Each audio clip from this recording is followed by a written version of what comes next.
part of the Press Play Podcast Network. This episode of the Fanfare Podcast is brought to you by our presenting sponsor, Newark AutoBody. Summer is here, and that means you probably need to get your AC in your cars checked. Well, look no further than your friends at Newark AutoBody, but that's not all they do. If you've been in an accident and your car needs a little TLC, Newark AutoBody and Zanesville AutoBody have you covered. Safe, reliable collision repairs is their business. And let me tell you, they will take care of you just like they took care of me and my family. Quick, easy, and no BS. Newark AutoBody and Zanesville AutoBody is a local, family-run, and veteran-owned business serving Newark, Zanesville, and surrounding areas in Central Ohio. And guess what? They work with all insurance providers to make your experience hassle-free. And if you're a U.S. military veteran, even better. Ask about their special discounts for vets at the shop, and they'll be happy to help.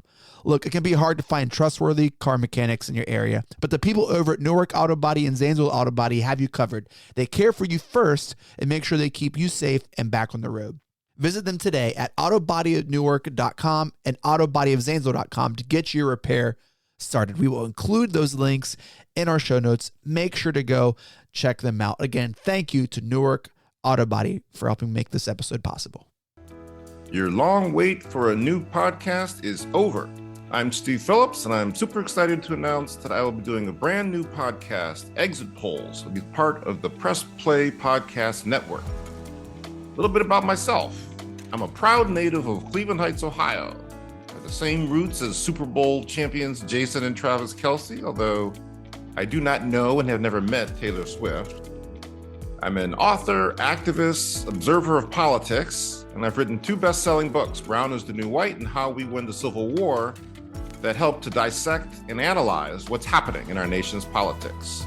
I bonded with Chase Smith of the Press Play Podcast Network over our shared outrage over the Cleveland Browns selling their soul to sign a certain quarterback.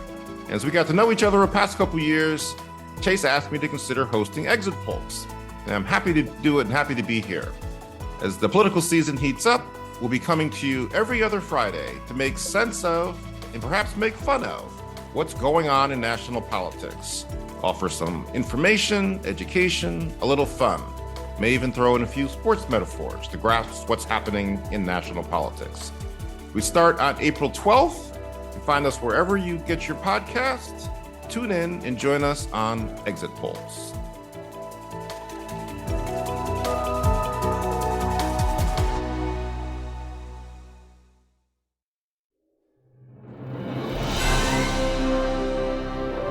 Welcome to the Fanfare Podcast. Podcasting sounds good in a place like this, JD. It truly does. It's great to be back. JD, I've missed you, man. I can't wait to talk movies with you. What's up? What's up?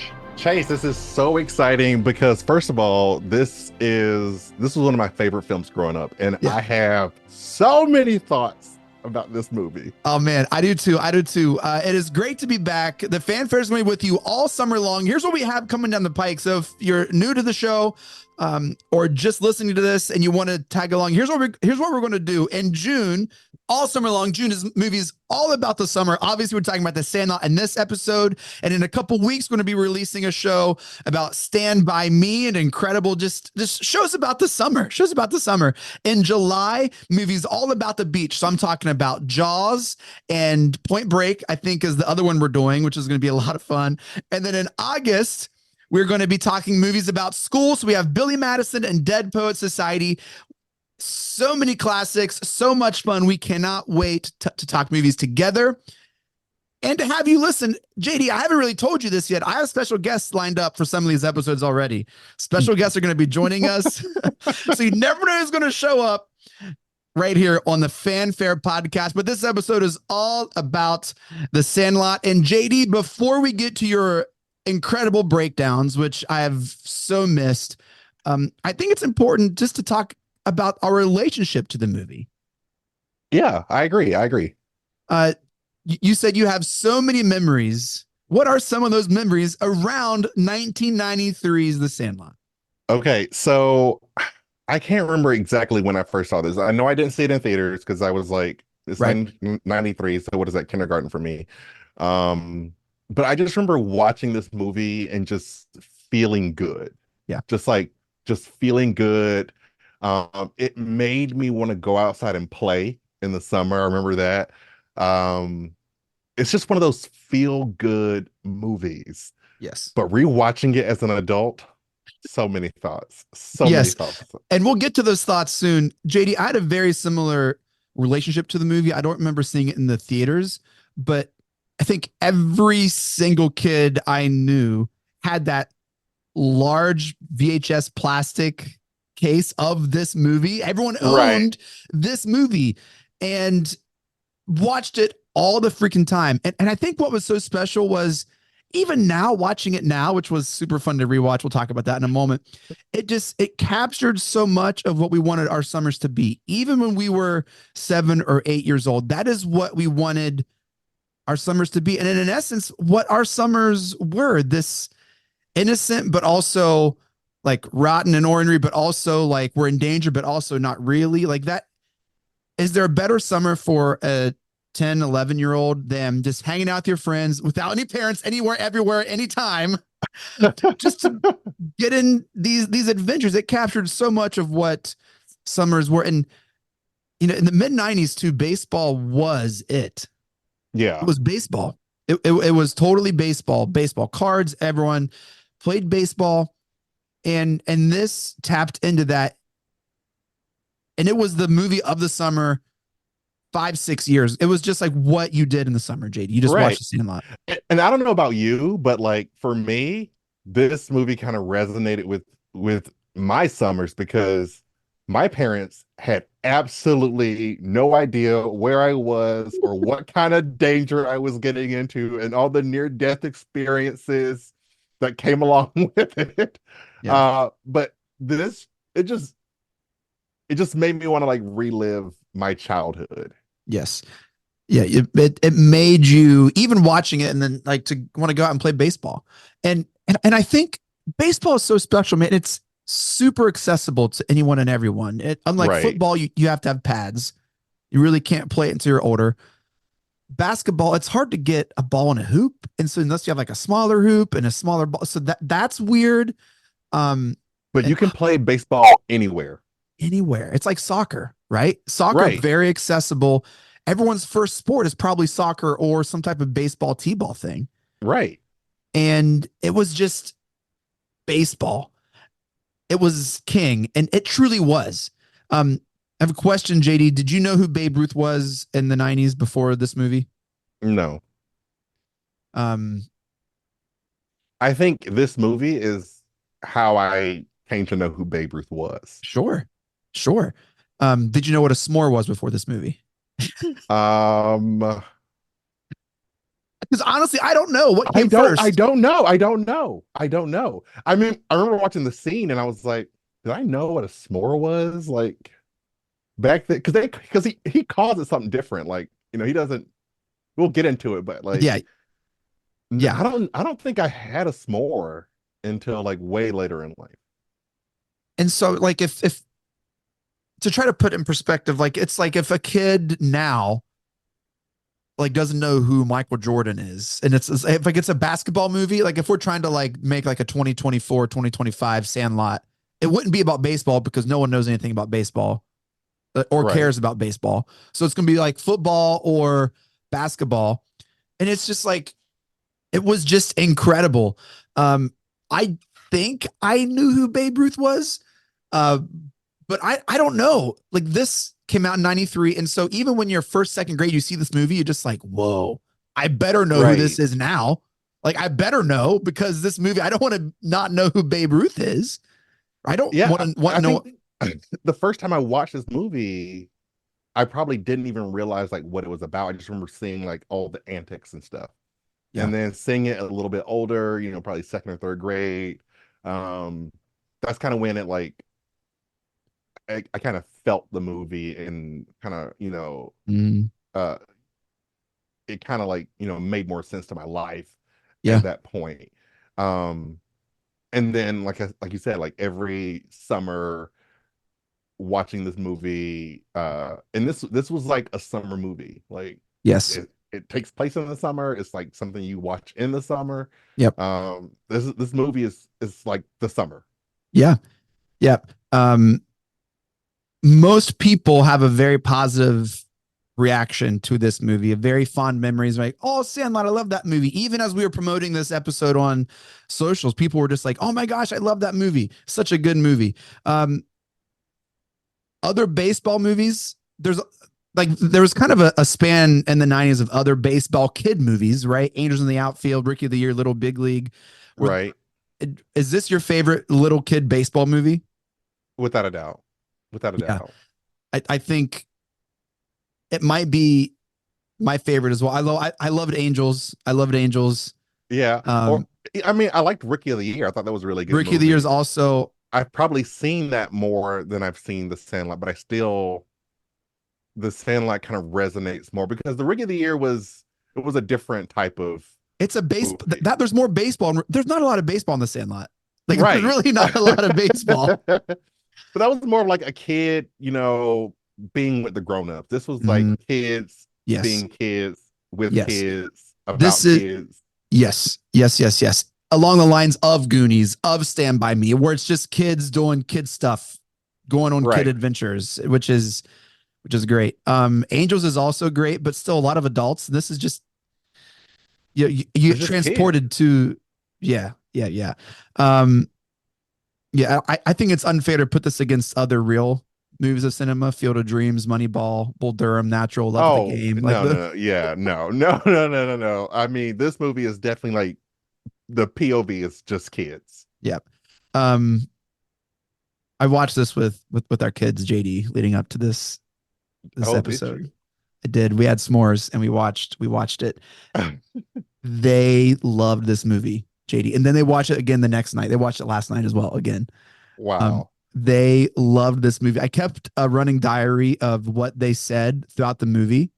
Um, The kids or your kids? no, Lottie and Monty. Okay. Um, Monty at first thought the beast was a dinosaur. He was scared, which, yeah.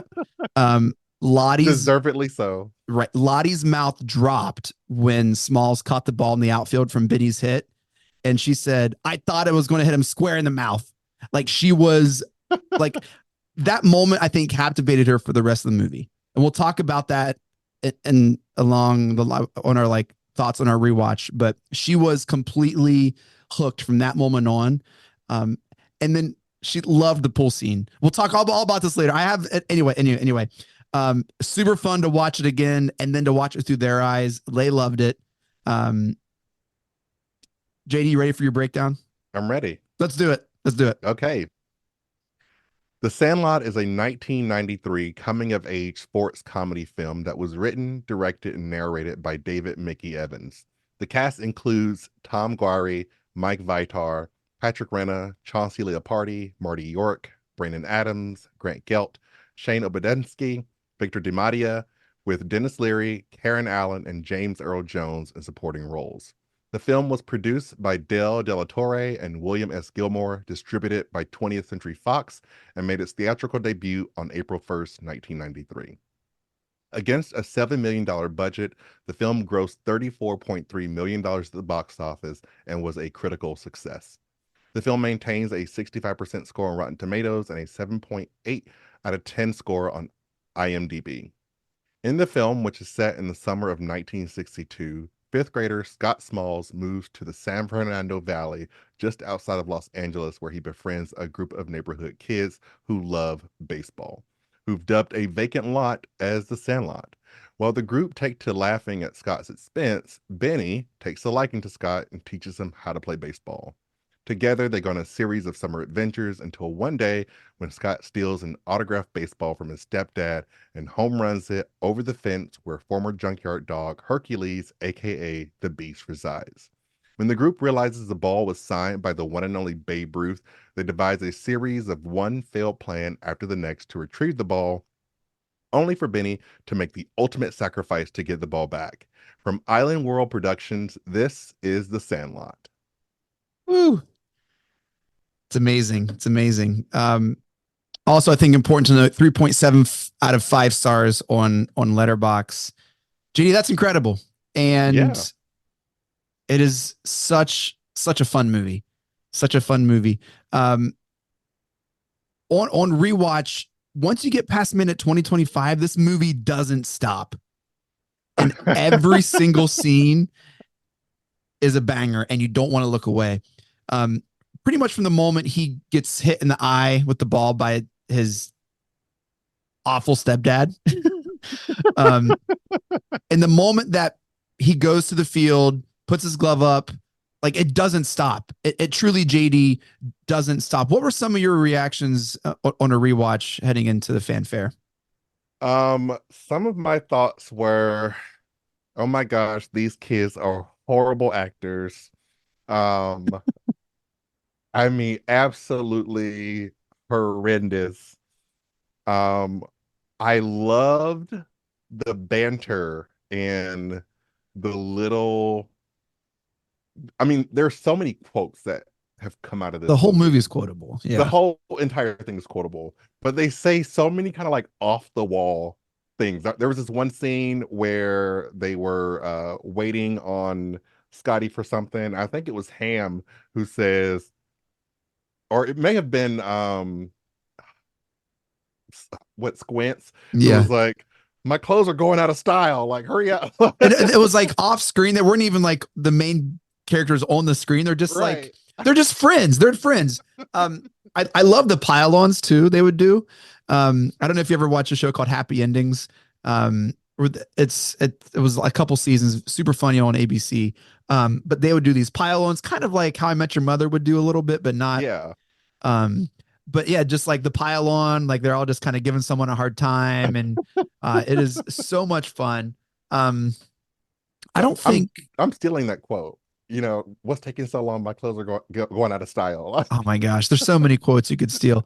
One of the things that immediately captivated me was the score on this rewatch, just like Yes. Yes. that Yes. ethereal dun dun dun dun dun. Lots of swelling music. Ah, beautiful, and it really. So the movie is a flashback of a kid's memory, which I think is Right. important to know. Because it's kind of exaggerated. True. The But at beast is some like a puppet point- for the first Oh my God. It's like 100 minutes. Okay, first of all, there's the one scene where it's literally a dinosaur silhouette, like Yeah. behind the fence. Like, clearly Yeah. a dinosaur. And then like the puppet is just like ridiculous. Yeah, I mean, downright diabolical. Like, awful, like Muppet stuff. But as a kid, and then like throwing erector sets, like dogs don't. So, but I mean, like, the fake dog was just diabolical. Like, Yeah. As a kid, maybe you don't notice that, but like as an adult, I'm sitting there like, Yeah. that is the worst puppet I've ever seen in my entire life. yeah. But the score is simply incredible. They capture the 60s well, right? Like with the 60s music, with all the bops and the jives. They even as like we'll talk about Wendy Peppercorn later, like as she's walking by, there's always like this magic moment, or there goes my. We're gonna get flagged but like there's always some music. Fourth of Right. July is one of my favorite scenes in the movie where the fireworks and they're playing under, and there's That was the whole thing. I mean, those fireworks clearly were not in San Fernando Valley. Like, oh, I don't care. that was like the Chinese New Year fireworks show. So many fireworks for 1962. But the score, even though there was some low hanging fruit, what was simply incredible. That I just loved, and we'll talk about later. Another thing on the rewatch, the most famous people in this movie are on screen for like 5 minutes. Seriously. And we'll talk about that as well. I was like, oh my gosh, it's Karen Allen. Which I don't know if there's a line that's also off screen. She's like, the narrator's like, my dad died, and he doesn't really explain how, but then he's like, and then I have the stepdad, Billy or whatever, which is Dennis Leary, which made me think, is this the Indiana Jones's kid? Right. We have the mom, and if she's not like, well, I'll tell you this, he steals treasure from someone that's not his and he uses it. He's a robber who goes and steals things that aren't his. He might be Indiana Jones's kid. He went to that real quick. He's like, I know a ball. Let me go get it. Dude, this Smalls might be Indiana Jones's kid. Smalls's hat was absolutely Oof. atrocious. Atrocious. Atrocious, totally atrocious. So, did you like notice or learn, figure out any like fun facts about the film? I did a couple trivia things, but I didn't spend a ton of time on it. Okay, so one of the things that got me was the narrator is supposed to be the guy who is like the grown-up version of Scott. Smalls. Yeah, yeah, yeah. Um, Not yeah, but yes. it's not him. Correct. It's only his voice. So the guy who you see in the film is not even credited. Right. Well, the writer of the movie is the narrator. Did you see Right. that? Yes. Yeah. He narrates his own. What a flex. And then Benny and Benny's older brother plays the older version of Benny. Yes, the Dodger player who steals home and the Benny in the movie, they're brothers. Yeah. I Yes. thought that was pretty cool. Yes. Very cool. Very cool. Dennis Leary, is there a better awful stepdad than they could have got than Dennis Leary? Just like, I mean, at this in 1993, no. I think unless they could find like William Dafoe somewhere, like that was like even if you just see him in any movie, you're like, oh, is he playing a awful stepdad right now? Just gives that vibe. Just incredible. I love the 60s vibe, the score, the drugstore, the clothes, the jeans, which we'll talk about as we grade the movie after the break. But it did such a great job of capturing the 60s vibe. Even how there's like only like one black person, JD. Like you talk about the 60s, like literally like no adults. It was just like the one kid, like mm-hmm. or then James Earl Jones. So, but then they don't even mention how baseball was segregated. No, they don't. Which they should have. I mean, there was a lot of things that were great about this movie, and there were a lot of things that were wrong with this movie. Yes. One of the things that I thought the entire time was like, Benny is using these kids to propel his career forward. Like, oh yeah, yeah. They never played a game. It's just him getting his hits in. Like, I need to practice for me. I gotta practice. You guys have gotten field. Literally, it's for him. It's for Benny. It's all for Benny. Like. The pitcher didn't even pitch. He like threw it up to himself. The pitcher wasn't even pitching. Like, Benny, my guy. Like, these guys are just like there. But the narrator says that they didn't keep score. They just played ball.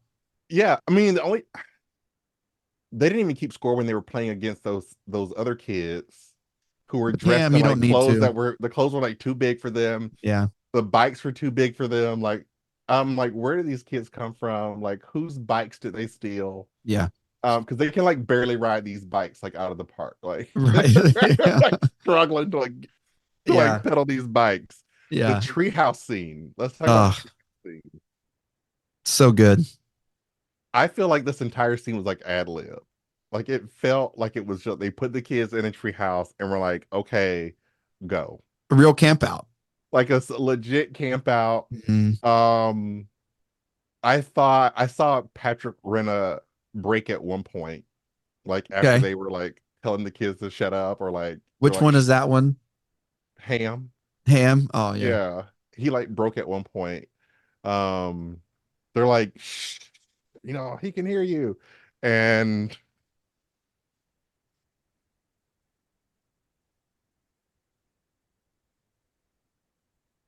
I'll cut out this pause. He's like, he can hear you.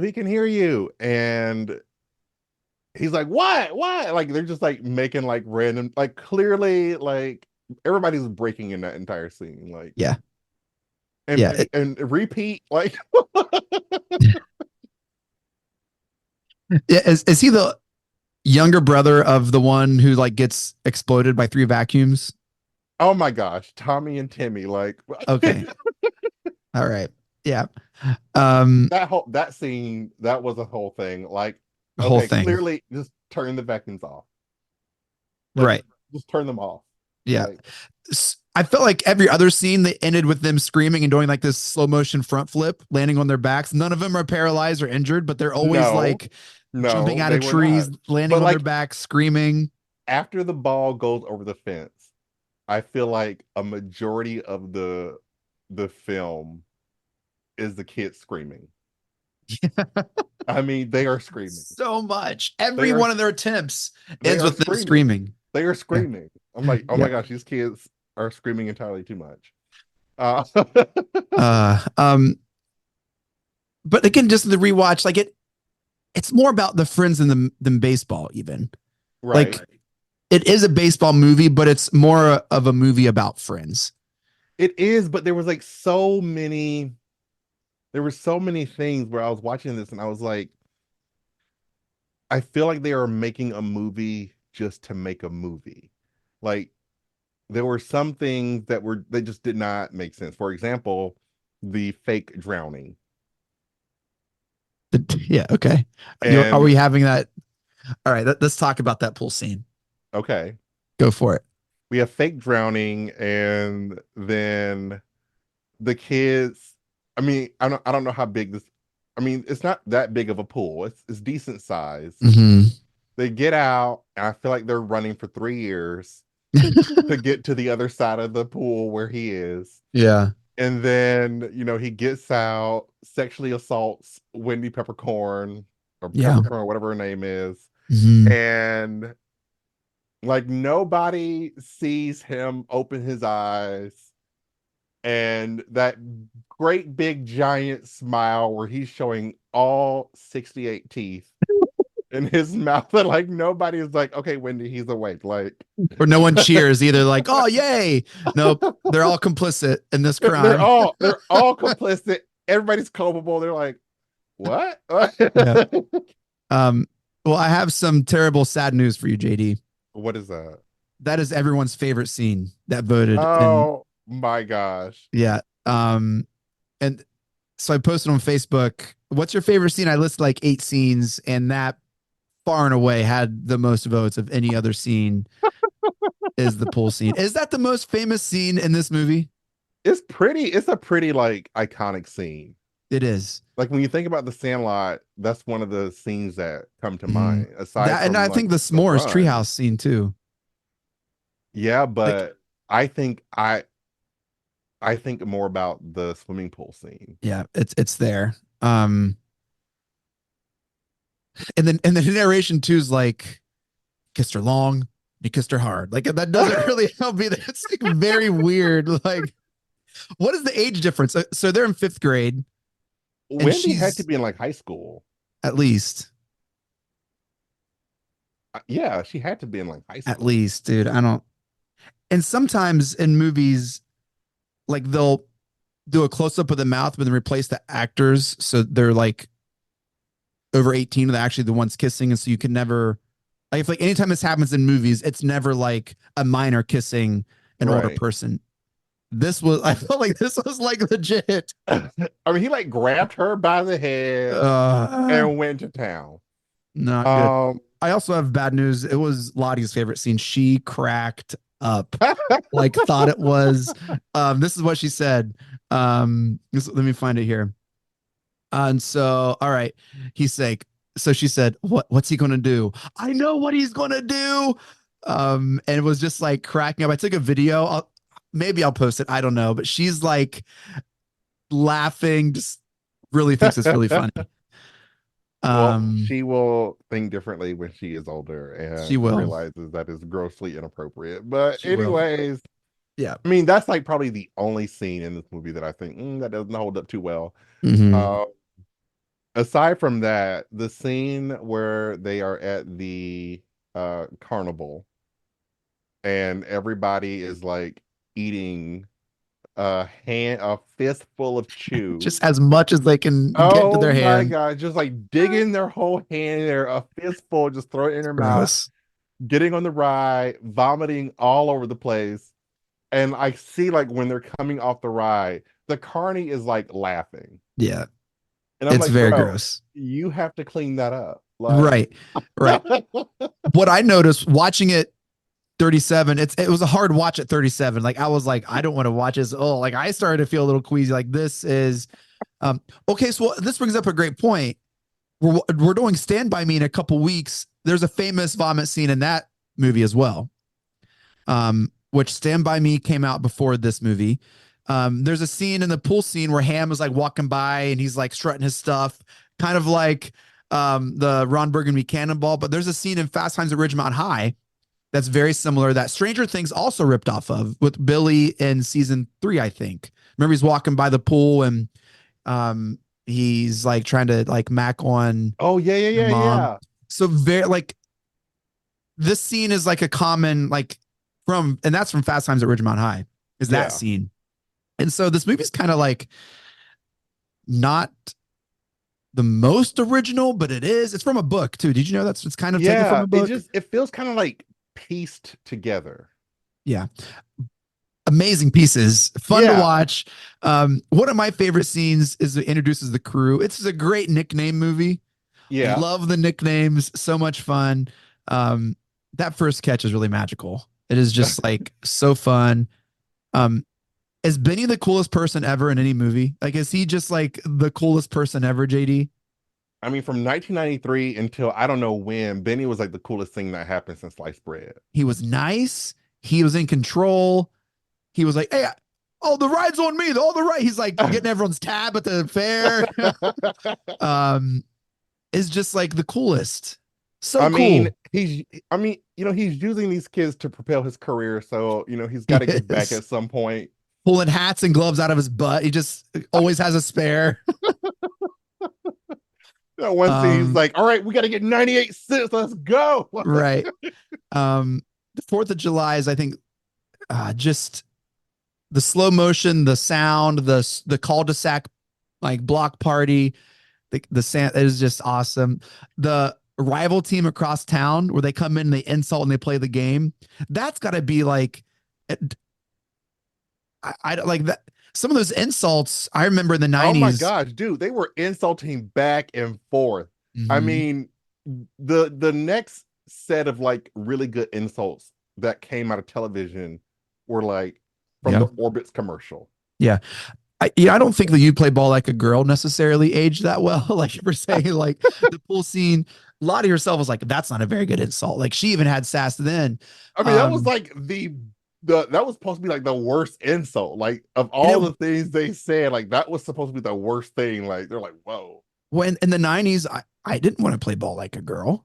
If I'm being honest, like I felt like that was like a line you didn't cross. Like, I mean, that was almost like a racial slur. Like, I mean, you play ball like a girl. And the kids are like, oh my gosh, he went there. Like, but then I immediately goes to like Ham behind the plate. It's like, is that your sister in left field naked? Like just doing all of these like. Dude, he had to be ad-libbing. He had to have been ad-libbing. If Benny's the coolest, was Ham the best actor in the whole movie? Whatever his name is. Ham was like, I mean, I really like Patrick Renna as like. Is that his real name? His real name is Patrick Renna.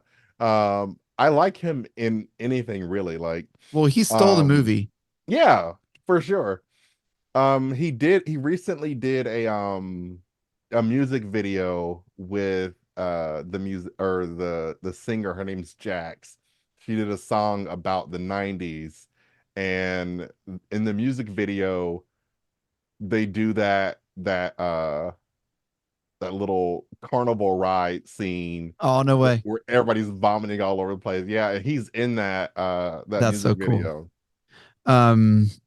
We talked about getting the attempts. Okay, the attempt, they got that ball no less than 47 times. They picked the ball up no less than 47 times. I was listening to another podcast about this movie, and one of their nitpicks was, if the owner of this dog is blind, that yard is just covered in dog poop. And the moment that ball hits that ground, it just like splats and it doesn't move. And that backyard is just covered in dog poop. That was their like main thing. They're like, if this guy's supposed to be blind, who's taking care of this like mythical creature? This is covered in dog poop. And it's a big dog anyway. There's going to be just like huge landmines everywhere. I mean, maybe. I mean, my dog, he would always like he had like a specific area of the yard he would go Yeah. to. So he didn't like Yeah. just like randomly like drop landmines like in the middle of the yard. Yeah. Love the Babe Ruth Omen scene too, like the dream that he has. Oh, for sure. Talk about, I mean, half this movie is literally quotable. Like heroes I remember, legends never die, follow your heart, kid, never go wrong. That is like full eyes, clear hearts, can't lose kind of stuff. Like that's just like incredibly inspirational.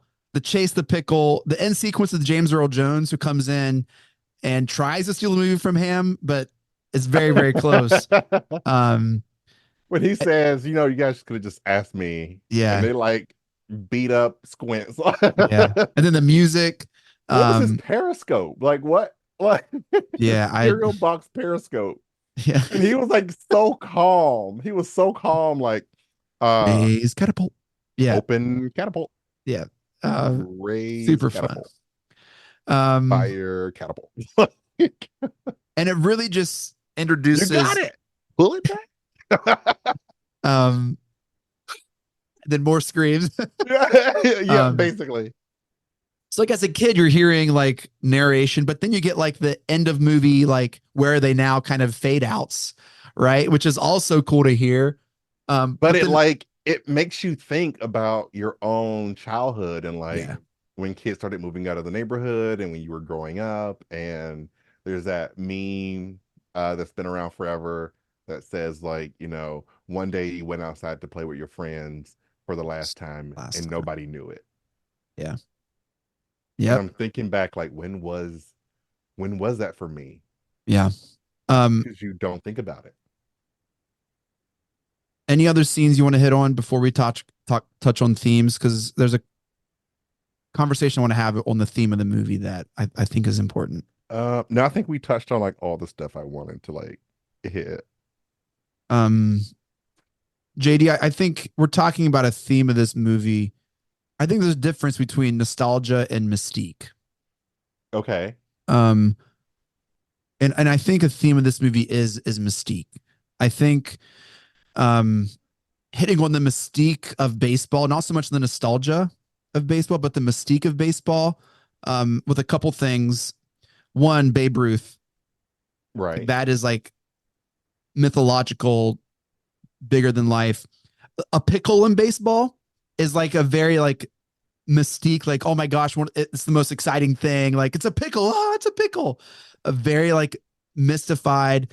There's some baseball magic too. Like Benny spits on the ball, hits it into Small's glove, it's slow motion. Um, Baseball under the fireworks, even hitting the guts out of a ball. Yeah.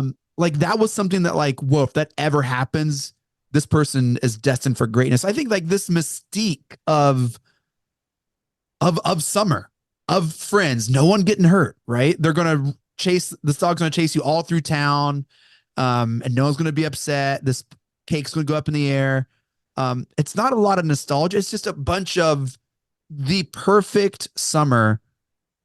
It was the greatest summer of their lives. That's what he said. Like this theme of mystique, I think covers everything. Yeah. So for me, when I'm looking at this film, I see these kids and they are in fifth grade or close to it. Yeah. Um, and it's it's about perspective. Like Mm-hmm. their perspective of this dog was that he was this giant, vicious dinosaur Muppet thing that they built into this great, big, crazy, insane thing. They just Yeah. it was part of the innocence of youth Yeah. and you know imagination and using and you know kind of touching on all of the different you know tropes of childhood and summer and coming of age.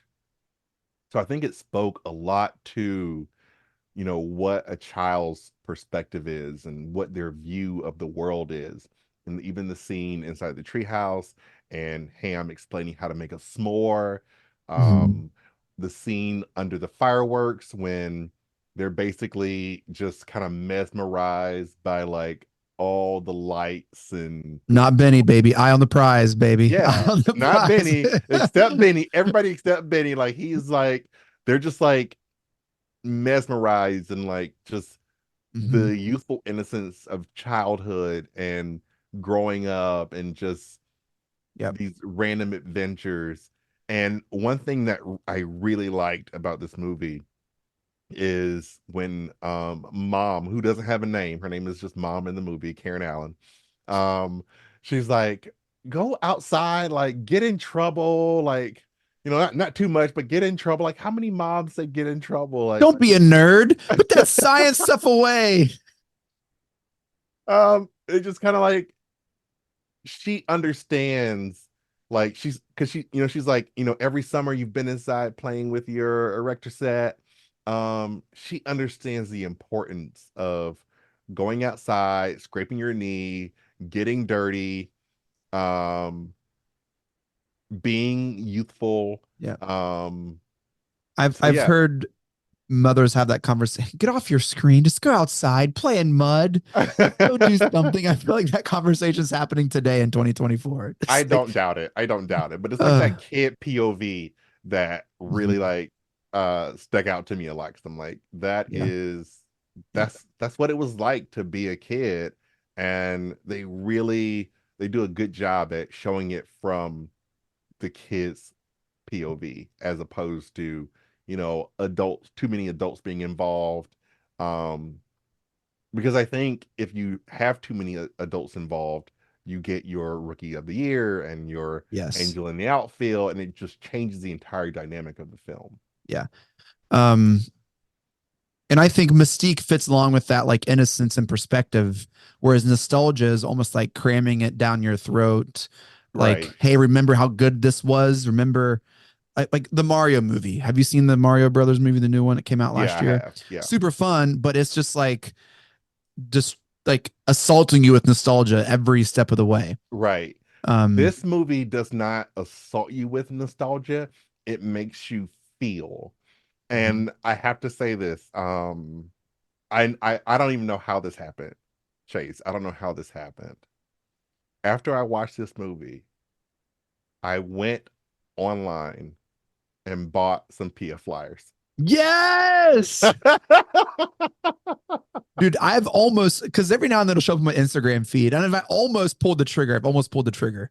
They're I don't so know freaking cool, why. I man. don't know why. Oh my Like gosh. when I was I before know like why, because you're gonna pickle the beast, JD, and you need your PF flyers. I need them. I need them. Like I Yeah. opened the DVD or the Blu-ray case that I have, and there's like this little coupon in there, and I'm like, wait, I can go like buy these shoes, and there's That's like it's like amazing. a coupon for like 15% off or something, and I'm like, I need Yeah. to buy those shoes, and I was like, probably not.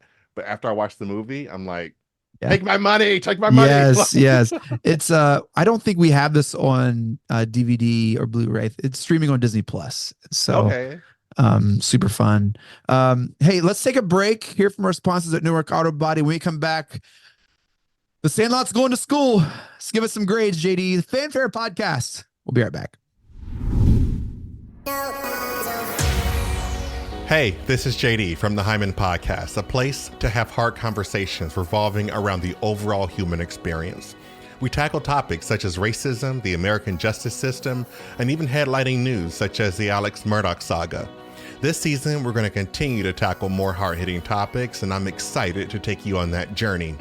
The Hyman Podcast is available on Apple Podcasts, Spotify, or wherever you listen to your podcasts. The Hyman Podcast is produced in conjunction with the Hyman brand and is part of the Press Play Podcast Network.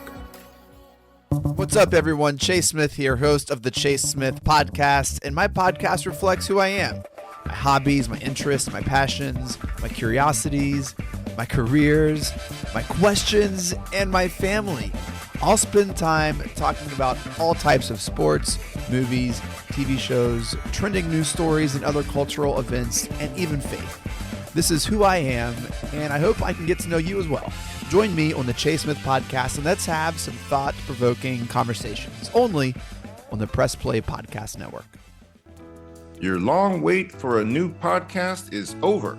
I'm Steve Phillips, and I'm super excited to announce that I will be doing a brand new podcast, Exit Polls. It'll be part of the Press Play Podcast Network.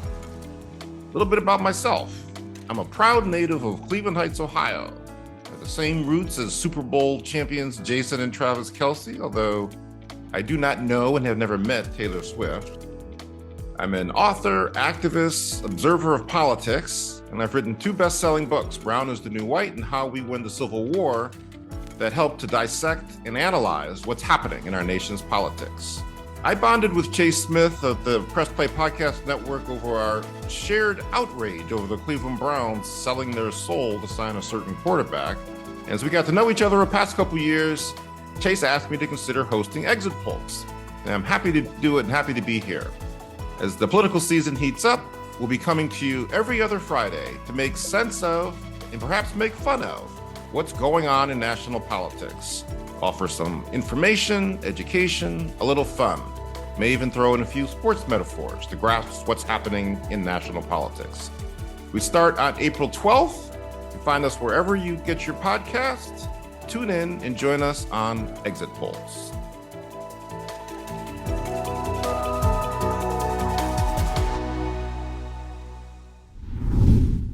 All right, we are back at JD Hyman, Chase Smith here on the Fanfare podcast, talking Sandlot. So much fun.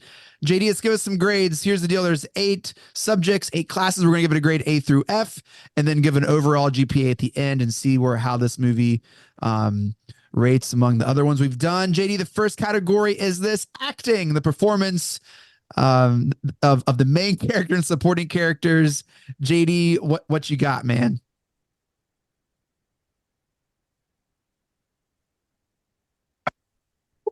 You're speechless. This is not a good start. I know. Okay, so obviously these kids were horrible actors. However, their performances were not horrible. They were clearly new to the craft, and you will have that with child actors. With that being said, and the fact that, the movie's anchored with Karen Allen, Dennis Leary, James Earl Jones, I'm going to go B-. B-? Okay. I gave it a C. I understand. I understand. James Earl Jones is great. We didn't really talk much about that whole scene. That's very touching. They skirt around again. We kind of like the segregation of baseball with him. But yeah, I think there are worse kids. There are worse kid actors in kid movies. I think Benny does a great job, and Ham does a great job.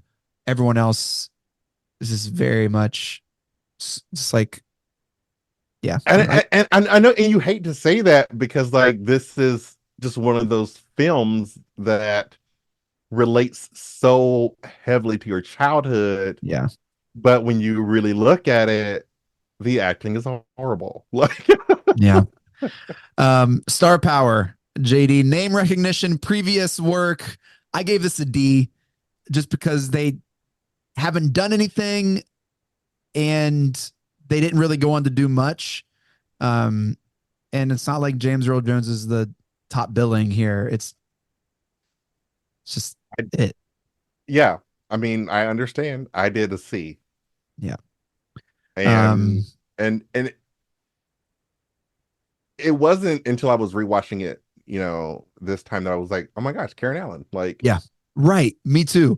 Very similar. I knew about Dennis Leary. I knew about Correct. James Earl Jones. Correct. But it was like Karen Allen. Yeah. Yeah. And they were awesome. Right. They were great.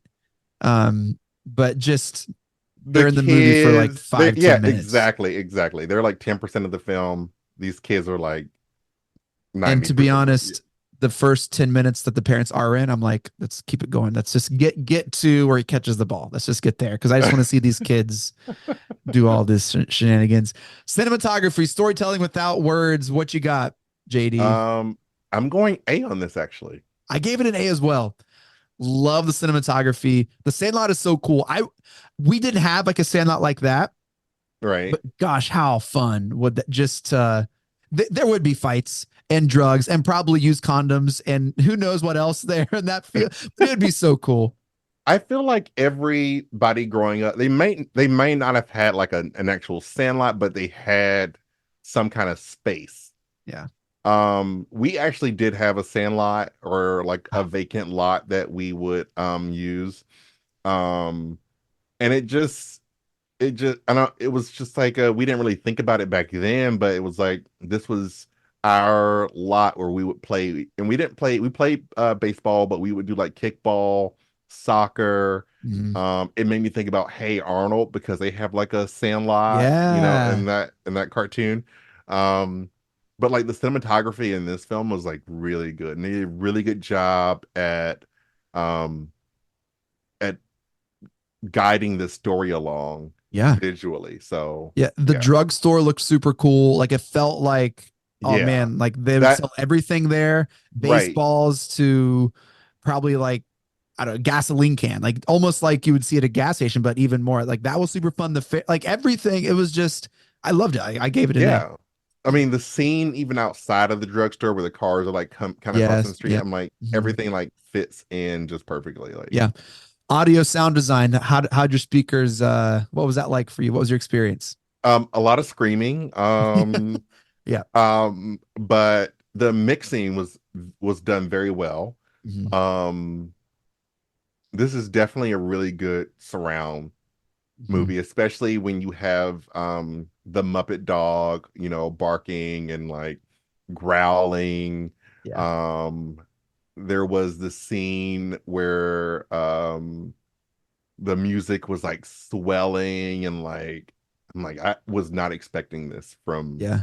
the Sandlot. I didn't even remember Mhm. um you know the music and the score for Yeah. this film all that much until I rewatched it this time. Right. But it was very well done. Yeah.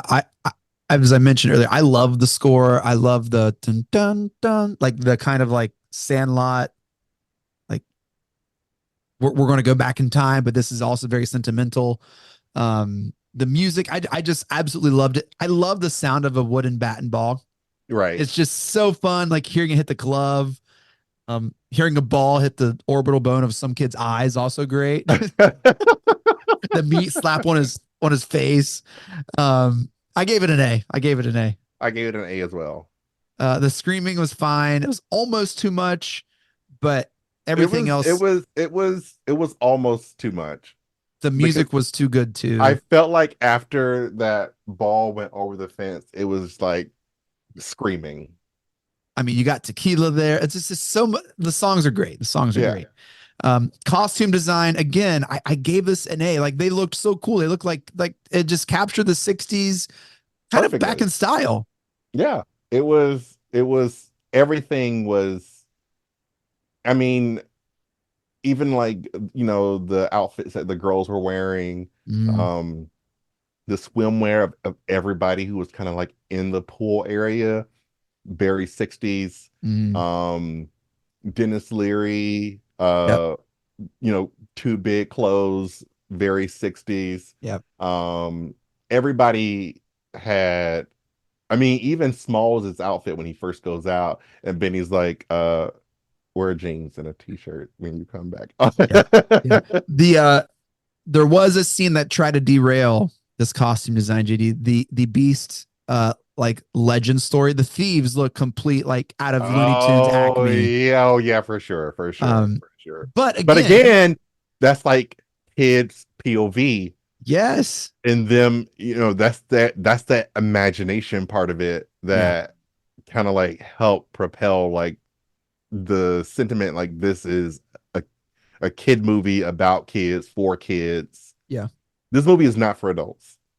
No, no. I gave it an A in costume design. A without a doubt. Screenwriting. Screenwriting. What are your thoughts? Okay. I felt like this movie was written around the narration. He does interject Um, every now and then. You're just like, wait, oh yeah, yeah, I forgot. They're telling a story. it's written around the narrator, and it's written around, I think, and I'm just obviously guessing here. This movie started with narration. Now we know it came from a book, but I think when this movie was written for the screen, it was they started with the narration and built the movie around the narrator's point of view. Um, but with that being said, I felt like there was a lot of ad lib, and if there wasn't ad lib, then it was really horrible writing. Hmm. Um, with the exception of the adults, um, this one got a C from me. Yeah. I too gave screenwriting a C. Um, it's almost like little vignettes, little sketches that put the movie Mhm. together. And you don't really get to like the main problem until 45, 50 minutes in. And then it's just screaming.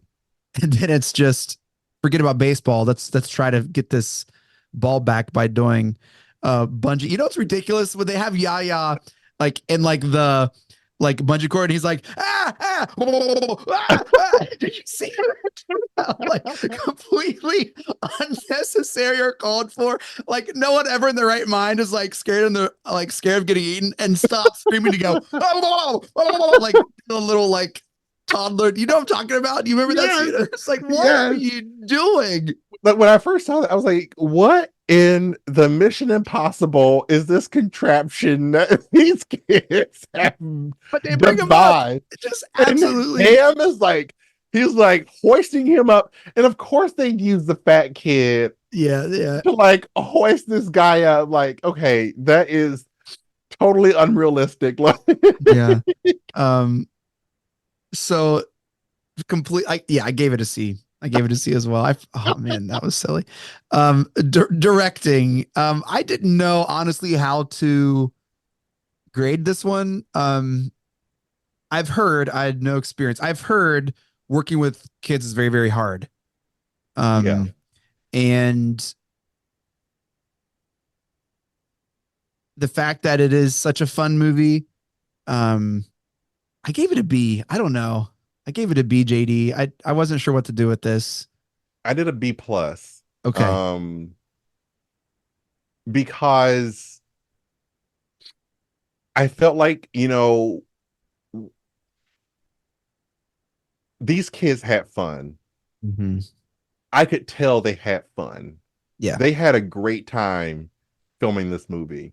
Mm-hmm. I feel like they were given a lot of like creative freedom to just be kids and do what kids would do. Yeah. Um, and I like that. I like that. Now, while the screenwriting, wasn't up to par and the acting wasn't up to par, I feel like from a directional standpoint, um, it kind of hit all the marks. Yeah, it works. And two, it's not like this is for the Academy. This is a kids movie. Right. Um, It did and its job. It did its yeah. job at making Yep. me feel the summer.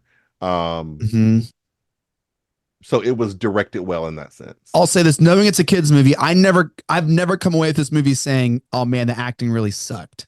Right. Never. There's enough positive things going on. It moves the pace enough along to be like, oh, yeah, yeah, all right. Oh, what's next? Oh, this. Okay, what's next? Oh, okay, cool, cool. I think the people that need to carry it, Benny, does a good job.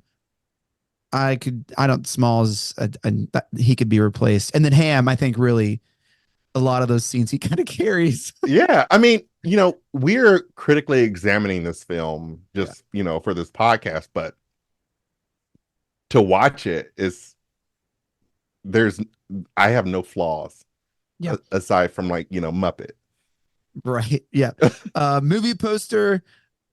If you aren't sure this is made for kids, then this should give it away. There's a baseball bat, and a bunch of hands going up it with the dog on top of the ball bat. Or the other movie poster is this all like a family picture of all these kids, which you kind of see on the guy's like desk or office at the end of the movie.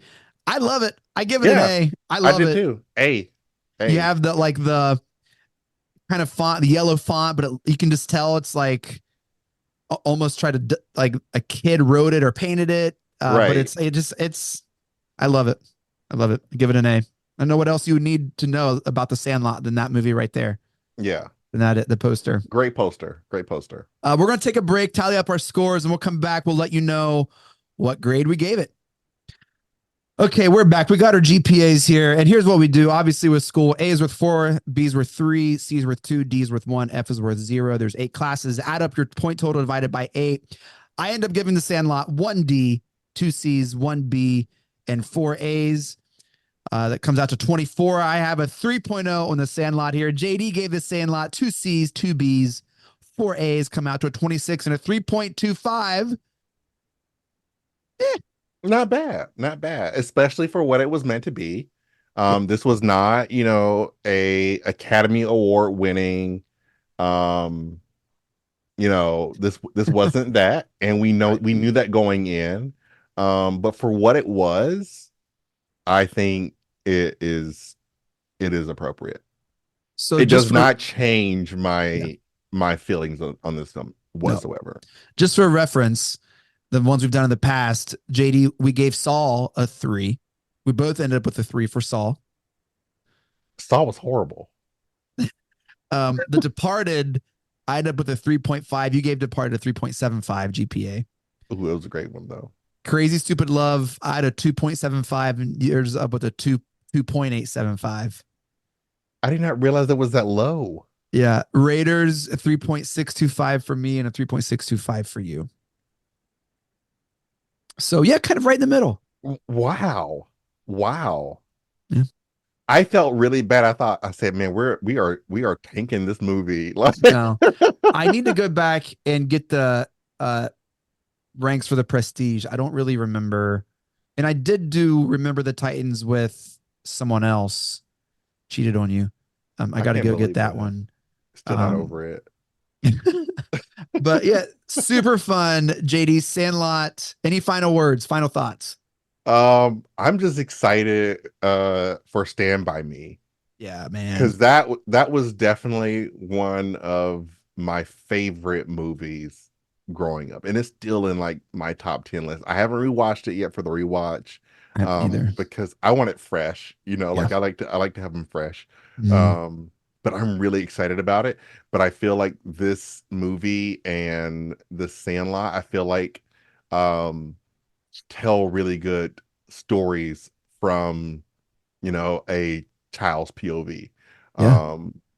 Or a little kid's POV. And I like that for whatever reason. I don't know why, but like coming of age is like my jam. And they don't do this anymore. Like they do not make films like this anymore. So Sandlot just has a special place in my heart. Because it truly is one of those coming of age movies. And when I was looking up the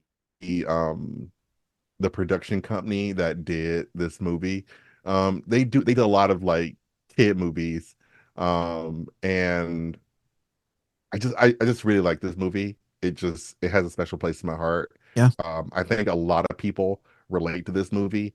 I mean, I don't know anybody who hasn't seen The Sandlot. Right. Yep. So yeah, this is just one of those movies. I'm right there with you, man. Incredible, super fun to watch through the kids' eyes. And yeah. So if you are on Letterboxd, which is a movie rating website and app, we have a list of all the movies we've done on Fanfare. Make sure to check that out. Thank you all so much for downloading and listening. Shouts to the Press Play Podcast Network for making this possible. Shouts to our sponsor, Newark AutoBody. If you are in the Newark or Zanesville area and your car needs some work, they will take care of you. I promise they're the best. Make sure to follow us on Twitter. We always follow back. And until next time, JD, Fanfare Podcast is out. Podcasting sounds good in a place like this.